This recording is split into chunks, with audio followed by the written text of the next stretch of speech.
اعوذ باللہ من الشیطان الرجیم۔ سورۃ البقرہ آیت نمبر 61 انشاءاللہ آج ہم پڑھیں گے۔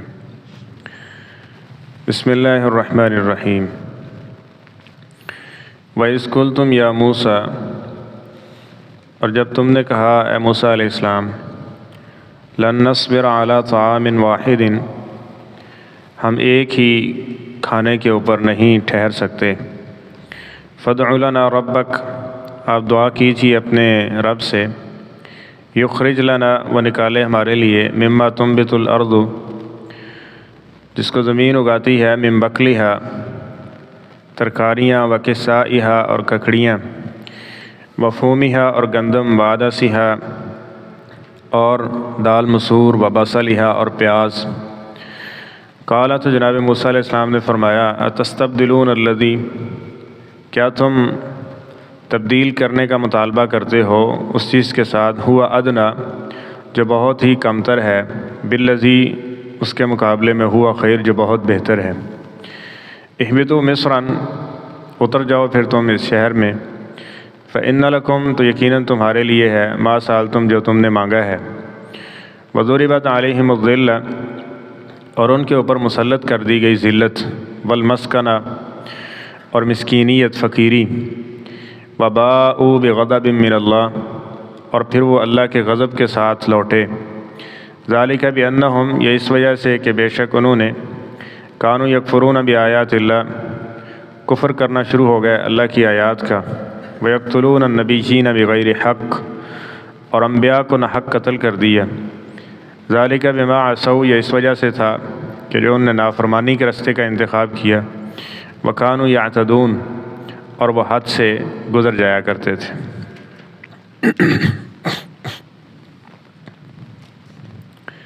سابقہ آیت اور اس میں بنی اسرائیل کے جو فسق و فجور والے معاملات اور عادات تھیں اس کو ذکر کیا جا رہا ہے۔ یہاں جناب موسیٰ علیہ السلام سے اس قوم نے ایک مطالبہ کیا کہ ہم ایک ہی کھانے کے اوپر صبر نہیں کر سکتے۔ پہلے کیا تھا، بغیر کسی کاشتکاری کے، بغیر کسی محنت کے،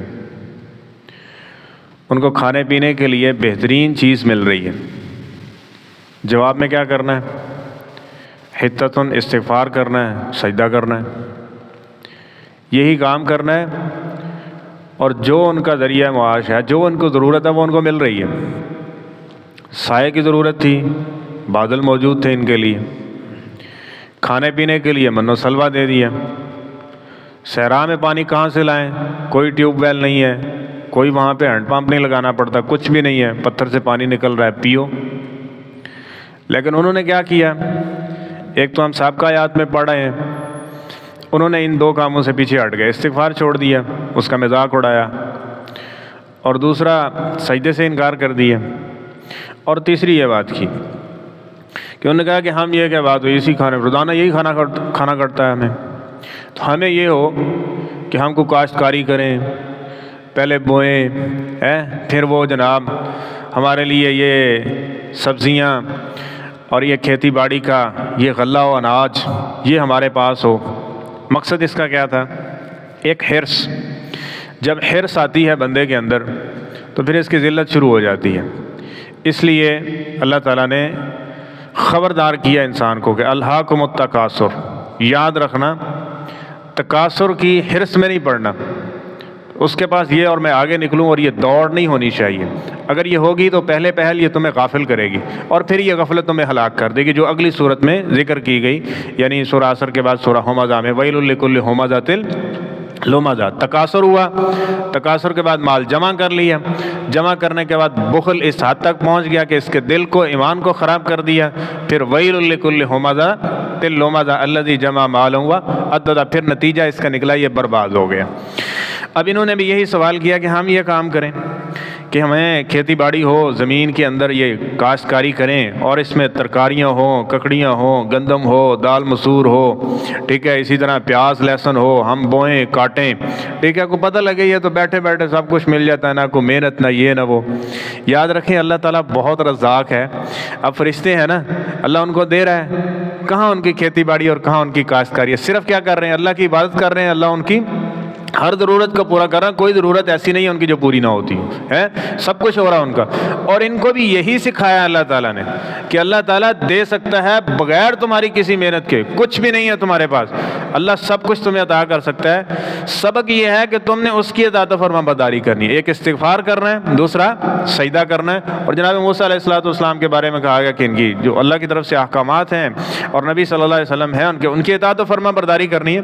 تو بغیر کسی محنت کے اللہ دیتا رہا نا، دے سکتا ہے اللہ، بھائی اس پہ یقین کریں کہ اللہ تعالیٰ بغیر محنت کے بھی دے سکتا ہے اگر دینداری کو فالو کریں گے۔ ہمارے یہاں نظریہ بالکل الٹ ہے کہ اگر ہم نے دینداری والے رستے کا انتخاب کیا نا تو اسی امیر بھی غریب ہو جائیں گے، اسی فقیر ہو جائیں گے، کہاں سے کھائیں گے، مر جائیں گے بھوکے، اولاد کہاں جائے گی، یہ ہوگا وہ ہوگا۔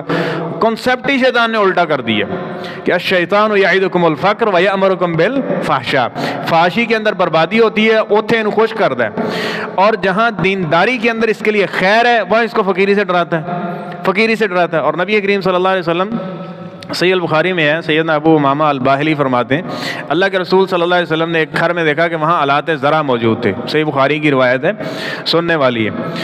تو آلات زرع موجود تھے تو نبی کریم صلی اللہ علیہ وسلم نے فرمایا ما ادخل هذا فی بیت الا ادخلہ ذلہ، جس گھر کے اندر یہ چیزیں آ جاتی ہیں نا اللہ اس کے اوپر ذلت مسلط کر دیتے ہیں۔ اب کھیتی باڑی کرنا بری بات تو نہیں ہے، جو انصار تھے وہ کھیتی باڑی ہی کیا کرتے تھے نا، پھر عشر کی اسی کے اندر سے ہی رکھا گیا۔ کھیتی باڑی کرنا فی نفس ہی کو بری چیز نہیں ہے، لیکن عموماً کیا ہوتا ہے کہ کھیتی باڑی اس کے اندر انسان کی مشغولیت زیادہ ہوتی ہے اور اس کا نفع جو ہوتا ہے وہ 2-4 مہینے 6 مہینے کے بعد ہی ہوتا ہے، اور اس کے اندر قرض اور یہ ساری چیزیں اس کے ساتھ ساتھ جو سب سے زیادہ نقصان ہوتا ہے نا وہ کس چیز کا ہوتا ہے؟ انسان اللہ کی عبادت صحیح طریقے سے نہیں کر پاتا۔ اعراب کے بارے میں کہا نا الاعراب اشد کفرا و نفاقا، جو اعرابی ہیں نا دیہاتی قسم کے لوگ، ان کے اندر کفر، ضد بازی اور نفاق یہ بہت زیادہ ہوتا ہے۔ وجہ کیا ہوتی ہے؟ یہ مرکز سے دور ہوتے ہیں، دین سے دور ہوتے ہیں۔ اچھا یہ نمازاں کوئی گل نہیں، خیر ہے، جمعہ میں ٹائم پہ نہیں ہوتا، ذکر اذکار کیا سبحانک اللہ سن لیں۔ اب ایک آدمی ہے عمر بیت چکی، آپ حیران ہوں گے 60-70 سال اس کی عمر ہے، تو ایک قاری صاحب ان کے پاس گیا، ان کو کہا جناب آپ سنائیں نماز سنائیں، کہا نماز سے پوری سوری ہوندی ہے، چلو اعوذ باللہ بسم اللہ سناؤ، کہنا اعوذ باللہ بسم اللہ، اعوذ باللہ بسم اللہ، اعوذ باللہ بسم اللہ بھی پوری نہیں آتی۔ یہ حال ہوا پڑا ہے حضرت اس کے اندر جا کے، اور نبی کریم صلی اللہ علیہ وسلم نے فرمایا کہ نہیں اتنا کچھ، پھر یہ ہرس آئے تھے کہ اس کے بعد ہم کمائیں گے، یہ ہوگا، پھر ہم جناب ایک قلعے تو دوسرا، ایک مربع سے دوسرا، دوسرے سے تیسرا، یہی کچھ ہے، اور یہی کرتے کرتے مر جاتے ہیں۔ نتیجہ یہ نکلتا ہے کہ دین کے پاس سے، دین والی سائڈ پہ سیدھی نماز بھی نہیں آتی اور کلمہ بھی سیدھی طرف سے نہیں آتا ہوتا، نتیجہ یہ نکلتا ہے۔ تو اس لیے اگر آپ یہ کریں گے، نبی کریم صلی اللہ علیہ وسلم نے یہ بھی اصول ہے، صحیح البخاری میں ہی واقع ہے، اگر آپ کھیتی باڑی اور تجارت، یاد رکھیں اگر تجارت اور کھیتی باڑی جس سے آپ دین کو پیچھے کر رہے ہیں تو اس کا انجام اور اس کا نتیجہ ذلت اور رسوائی کے علاوہ کچھ نہیں ہے۔ اور اگر آپ تجارت کر رہے ہیں یا کھیتی باڑی کر رہے ہیں تو نبی کریم صلی اللہ علیہ وسلم کی حدیث ہے 2 ہی لوگ ہیں جن پہ رشک کیا جا سکتا ہے، ایک وہ جس کو اللہ نے علم دیا، وہ علم پر عمل کرتا ہے اور آگے نشر کر رہا ہے، تو تم رشک کر سکتے ہو اور تمہیں کرنا چاہیے کہ اللہ تعالیٰ مجھے بھی ایسا بنا دیتا کہ میرے پاس یہ علم ہوتا، میں اس پہ عمل کرتا اور لوگوں کو سکھاتا اور میرے لیے یہ اجر عظیم کا باعث بنتا، فرمایا اس بندے کے اوپر رشک کیا جا سکتا ہے۔ دوسرا وہ بندہ ہے آتا اللہ المال، اللہ تعالیٰ نے اس کو مال دیا ہے اور وہ اللہ کے راستے میں بے پناہ خرچ کرتا ہے، ادھر بھی ادھر بھی، جہاں اس کو خرچ کرنے کا راستہ ملتا ہے وہ اللہ کے راستے میں خرچ کرتا ہے، تو فرمایا اس بندے پہ رشک کر سکتے ہو کہ اللہ اگر مجھے بھی مال دیتا ہے تو میں بھی اس طرح اللہ کے راستے میں خرچ کر کے اللہ کے ہاں ایک عظیم مقام حاصل کر لیتا، تو اس بندے پہ رشک کیا جا سکتا ہے۔ اب یہ کس صورت میں ہے؟ اب مان لو کمانے کی صورت میں ہی ہے نا، لیکن اس صورت میں کہ جب وہ اللہ کے راستے میں خرچ کرنے والا ہے اور عبادت میں پیچھے ہٹنے والا نہیں ہے، جب وہ عبادت نمازیں کوئی نہیں ہیں، ذکر اذکار کوئی نہیں ہے، دعائیں کوئی نہیں ہے، صلہ رحمی، رشتہ داری، یہ ساری چیزیں ٹوٹ گئیں، ختم ہو گئیں، کس وجہ سے؟ صرف اس دنیا کو پوجنے اور یہ مال حاصل کرنے کے لیے اب وقت نہیں ہے، مصروفیت، سب کچھ ٹوٹ گیا اس کا، دین سے بھی یہ پیچھے ہٹ گیا۔ پھر نتیجہ کیا نکلا؟ ادخلہ اللہ ذل، وہ نبی علیہ السلام کی حدیث پوری ہو گئی کہ اللہ اس کو ذلیل اور رسوا کر دے گا، چاہے اس کے سینکڑوں مربع اس کے پاس ہوں، ٹھیک ہے؟ تو کرنا کیا ہے؟ صحیح البخاری میں ہی ہے، نبی کریم صلی اللہ علیہ وسلم نے فرمایا، ایک آدمی تھا، اب وہ کیا کرتا ہے؟ کھیتی باڑی کرتا ہے، وہ بھی کھیتی باڑی کرتا ہے، لیکن آسمان کے بادل نا جب بھی اس کو پانی کی ضرورت ہوتی ہے تو اس کی کھیتی باڑی کو پانی پلانے کے لیے اللہ نے بادلوں کی ڈیوٹی لگائی رکھی ہے۔ وہ بادل جاتے ہیں، جا کے برستے ہیں، اور اسی کی کھیتی جب بھر جاتی ہے تو بارش بند ہو جاتی ہے۔ تو صحابی وہ چل رہے تھے، وہ جا کے دیکھا اس کو، کہ پوچھا اس سے کہ حضرت یہ آپ کیا کرتے ہیں؟ کہ میں نے بادلوں سے آپ کے بارے میں سنا، کو عمل؟ تو اس نے کہا کہ میں اپنی کھیتی باڑی کے 3 حصے کرتا ہوں، جب بھی کوئی فصل نکلتی ہے نا تو اس کے 3 حصے کرتا ہوں، ایک حصہ اپنے لیے رکھ لیتا ہوں، ایک حصہ دوبارہ اس کی کاشتکاری کے لیے رکھ لیتا ہوں، اور جو تیسرا حصہ ہوتا ہے وہ اللہ کے راستے میں کیا کر دیتا ہوں؟ خرچ کر دیتا ہوں۔ فرمایا یہی وہ عمل ہے جس کی وجہ سے اللہ نے تیری ساری ٹینشنیں ختم کی ہوئی ہیں، اور جب بھی تجھے ضرورت ہوتی ہے، اس نے کہا تو نے تو آج دیکھا ہے نا ان بادلوں کو میری کھیتی کو پانی پلاتے ہوئے، ہمیشہ سے ایسے ہی ہوتا ہے، جب بھی اس کھیتی باڑی کو پانی کی ضرورت ہوتی ہے تو اللہ بادلوں کو بھیج کے بارش برسا دیتے ہیں۔ تو کیا ہے؟ ایک تو بخل سے بچنے کی کوشش کرنی ہے۔ اگر بخل سے بچیں، بخل آ گیا، کاروبار ہے یا تجارت ہے تو پھر، یا اسی طرح کھیتی باڑی ہے، تو اس کا نتیجہ ذلت اور رسوائی اور ہلاکت ہے۔ اور اسی طرح اگر ایک چیز یہ، اور دوسری چیز یہ ہے کہ وہ عبادت میں کمی نہیں ہونی چاہیے۔ اگر عبادت میں نمازیں جا رہی ہیں، ذکر اذکار کچھ نہیں آتا، تلاوت کا وقت نہیں ہے، اچھائی کا وقت نہیں ہے، حتیٰ کہ جمعے کے لیے بھی یہ وقت میں نہیں پہنچ سکتا، تو پھر بھی اس کا نتیجہ ذلت اور رسوائی ہے۔ نبی کریم صلی اللہ علیہ وسلم کے صحابہ کو دیکھ لیں گے، وہ انصار مدینہ دونوں کام کیا کرتے تھے، دونوں کام ہیں، یہ کھیتی باڑی بھی کر رہے ہیں اور ساتھ میں عبادت کے اندر بھی ہیں، اور اللہ کے راستے خرچ کرنے کے اندر تو ان کا نام ہی انصار پڑ گیا، اللہ کے دین کے مددگار، نبی علیہ السلام کے مددگار، اہل اسلام کے مددگار، تو جس کا نتیجہ اس دنیا میں بھی خیر اور آخرت میں بھی خیر تھا۔ اب ان کے اندر کیا تھا؟ یہی چیزیں آ گئیں جس کا نتیجہ یہ نکلا کہ ہم یہ حاصل کریں گے، اس کے بعد گھر بنائیں گے، یہ ہوگا وہ ہوگا، ایسے کریں گے، یہ چیزیں مل جائیں گی۔ تو اللہ تعالیٰ نے فرمایا، موسیٰ علیہ السلام سے فرمایا، تستبدلون الذی هو ادنی بالذی هو خیر، اور بغیر محنت مشقت کے ہم تمہیں سب کچھ دے رہے ہیں، اور تم کیا کہہ رہے ہو کہ ہم یہ کریں گے اور اس کے عوض میں یہ حاصل کریں گے۔ چلو ٹھیک ہے، اہبطوا مصر، اب یہاں سے نکلو، اس شہر ہے، اس شہر میں داخل ہو۔ جب شہر کیا ہے؟ عربی میں کسی بھی شہر کو مصر کہتے ہیں یا مدینہ کہتے ہیں، ٹھیک ہے؟ تو اس مصر میں، اب بعض لوگوں نے اس سے مراد وہی فرعونی مصر لیا ہے، ٹھیک ہے، لیکن اس کی کوئی خاص، مصر کا لفظ بولا ہے، یہ عمومی شہر پر بھی بولا جاتا ہے۔ تو تم اس شہر میں داخل ہو جاؤ، فإن لکم ما سألتم، آج کے بعد اصول یہ ہے کہ جو تم نے مانگا اب یہی ہوگا۔ وضربت علیہم الذلۃ والمسکنہ، اس کے بعد کیا ہوا؟ نتیجہ یہ نکلا کہ ان کے اوپر ذلت و مسکینیت مسلط کر دی گئی، ان کے اوپر ذلیل بھی ہوئے اور فقر و فاقہ بھی ان کے اوپر۔ اب کھانے کی ہے وہ لقمے بھی پورے نہیں ہوتے جس سے وہ بھوک مٹا پائیں، اور چلتے چلتے چلتے چلتے پھر یہ حالت ہوگی کہ وباؤ بغضب من اللہ، یہ اللہ کے غضب کا شکار ہوئے۔ ذالک بانہم کانوا یکفرون بآیات اللہ، ہوا کیا کہ اللہ کی آیات کا انکار کرنا شروع ہو گئے۔ اب یہ ہے جی پیٹ پالنا ہے، بچوں کا بھی، اپنا بھی، یہ ہے وہ ہے، اب کیا ہے؟ یہ عبادت چھوڑ دو، یہ کر دو، وہ کر دو، چلتے چلتے چلتے ایک ایک کر کے اللہ کی آیات کا انکار کرنے کے عادی ہو گئے۔ اور پھر یہ عادی اس حد تک ہو گئے کہ وَيَقْتُلُونَ النَّبِيِّينَ بِغَيْرِ حق، انبیاء تک کو حق قتل کر دیا۔